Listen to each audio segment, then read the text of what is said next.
اعوذ باللہ من الشیطان الرجیم بسم اللہ الرحمن الرحیم السلام علیکم رحمۃ اللہ وبرکاتہ۔ جیسے کہ کل بھی ہم نے سورہ آل عمران کی چند آیتوں کا ترجمہ تفسیر اور خلاصہ بیان کیا تھا۔ آگے ارشاد ربانی ہے وَلَا يَحْزُنْكَ الَّذِينَ يُسَارِعُونَ فِي الْكُفْرِ، اور غم نہ ڈالیں تجھ کو وہ لوگ جو جلدی کرتے ہیں کفر کی طرف۔ اس آیت میں بتایا جا رہا ہے کہ اے نبی، یہ لوگ کفر کے معاملے میں اتنی دوڑ بھاگ اور سرگرمی دکھا رہے ہیں کہ وفد جا رہے ہیں ادھر سے ادھر، یعنی کہ ادھر بھی وفد جا رہے ہیں ادھر بھی وفد جا رہے ہیں، یہودیوں کے وفد مکے جا رہے ہیں اور چڑھائی کرو کہ ہم اندر سے تمہاری مدد کریں گے۔ تو اللہ تعالیٰ فرماتا ہے اے نبی، آپ اس سے رنجیدہ نہ ہوں، اس سے کچھ نہیں ہوگا۔ یہ ساری سرگرمیاں سیلاب کے مانند ہیں، جیسے سیلاب کے اوپر جھاگ ہوتے ہیں، اس کے سوا کچھ نہیں۔ ان کی سرگرمیاں بھی بالکل ان جھاگ کی مانند ہیں۔ انہم لن یضروا اللہ شیئا، بلا شبہ وہ ہرگز ضر نہیں پہنچا سکیں گے اللہ کو کچھ بھی، کیونکہ اللہ تعالیٰ اس آیت میں بھی بتا رہے ہیں کہ اے نبی آپ رنجیدہ نہ ہو، غم نہ کھائیں، پریشان نہ ہو، ہرگز اللہ کو کوئی نقصان نہیں پہنچا سکیں گے۔ یہ لوگ جتنی بھی ان کی سرگرمیاں ہیں، ان کے وفد ہیں، ان کی دوڑ بھاگ ہیں، یہ اللہ کی ذات کو کوئی نقصان نہیں پہنچا سکتے۔ یرید اللہ الا یجعل لہم حظا فی الآخرہ ولہم عذاب عظیم، اللہ چاہتا ہے کہ نہ کرے ان کے لیے حصہ آخرت میں اور ان کے لیے عذاب ہے بڑا۔ اس آیت میں بتایا جا رہا ہے یہ تو اللہ کے اس فیصلے کا ظہور ہے کہ اللہ نہیں چاہتا کہ ان کا کوئی حصہ آخرت میں ہو، کیونکہ ان کے لیے دردناک بڑا عذاب تیار کر رکھا ہے رب العزت نے، جنہیں انہیں جھیلنا ہے۔ آگے ارشاد ربانی ہے ان الذین اشتروا والکفر بالایمان لن یضروا اللہ شیئا ولہم عذاب علیم، بے شک جن لوگوں نے مول لیا کفر کو ایمان کے بدلے، وہ ہرگز نہ کر سکیں گے نقصان اللہ کا کچھ، اور ان کے لیے ہے عذاب دردناک۔ اس آیت میں بتایا جا رہا ہے کہ جن لوگوں نے ایمان کے ہاتھ، یعنی کہ ایمان کو ہاتھ سے دے کر کفر خرید لیا، وہ اللہ کو کوئی نقصان نہیں پہنچا سکتے، نہ کوئی ضر پہنچا سکتے ہیں، اور ان لوگوں کے لیے دردناک عذاب ہے۔ آگے ارشاد ربانی ہے وَلَا يَحْسَبَنَّ الَّذِينَ كَفَرُوا إِنَّمَا نُمْلِي لَهُمْ خَيْرٌ لِأَنفُسِهِمْ، اور ہرگز نہ سمجھے کافر کہ ہمارا مہلت دینا ان کو کچھ خیر ہے ان کے حق میں۔ اس آیت میں رب العزت واضح طور پہ بتا رہے ہیں کہ نہ سمجھے کافر کہ ہم انہیں جو مہلت دے رہے ہیں تو ان کے لیے ہم کوئی اچھائی کر رہے ہیں، یہ اچھائی نہیں ہے۔ کفر کو مہلت ملتی ہے تاکہ وہ بڑھ جائے اور برے سے برے عذاب کے لیے تیار ہو جائے، اپنے آپ کو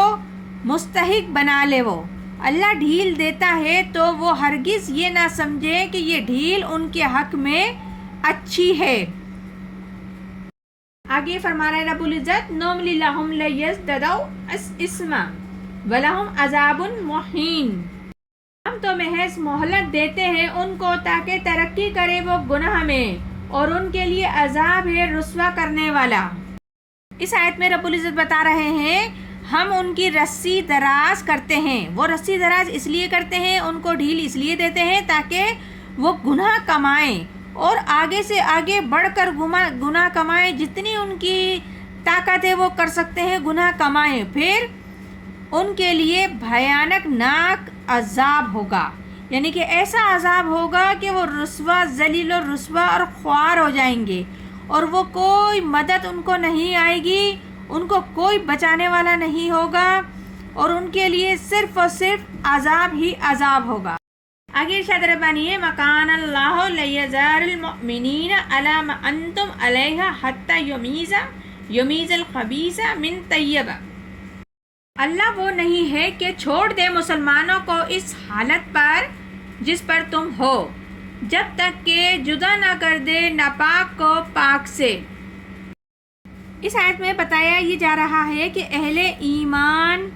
کے جیسے جو متقی ہوتے ہیں، صابر ہیں، نیک بندے ہیں، ان پر آزمائشیں کیوں آتی ہیں؟ کیونکہ ان آزمائشوں میں حکمتیں، مصلحتیں ہوتی ہیں۔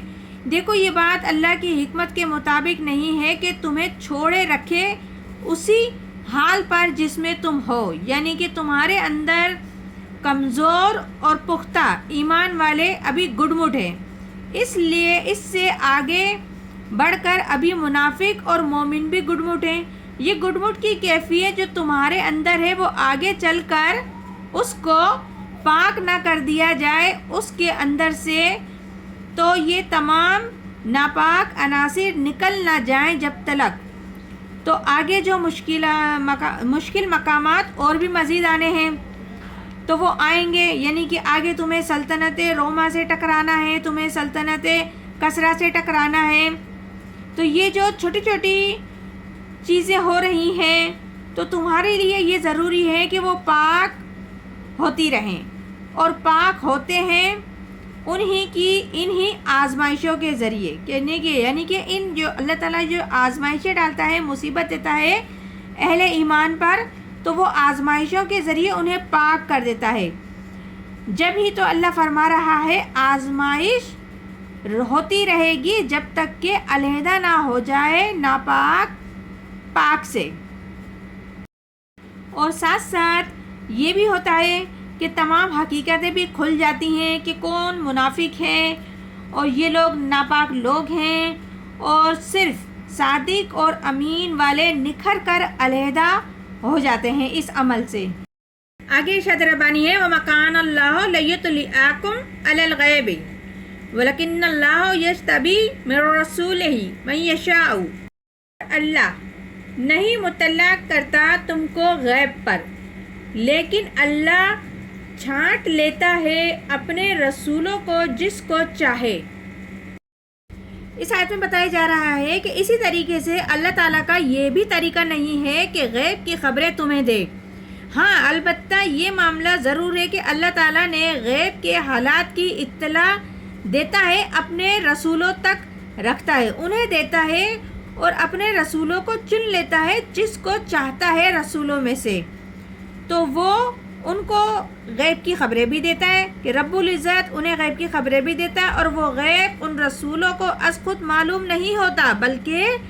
اللہ تعالیٰ سے ہی معلوم ہوتا ہے، اور اللہ ہی اپنے رسولوں کو، پیغمبروں کو غیب کی خبریں بتاتے ہیں۔ فَآمِنُوا بِاللَّهِ وَرَسُولِهِ وَأَن تُؤْمِنُوا وَتَتَّقُوا فَلَكُمْ أَجْرٌ عَظِيمٌ، تم یقین لاؤ اللہ پر، اس کے رسولوں پر، اور اگر تم یقین رکھو گے، پرہیزگاری کرو گے تو تمہارے لیے بڑا ثواب ہے۔ اس آیت میں رب العزت بتا رہے ہیں تمہارے لیے صحیح طریقہ کیا ہے کہ تم ایمان لاؤ پختہ اللہ پر اور اس کے رسولوں پر۔ اگر تم یہ دو شرطیں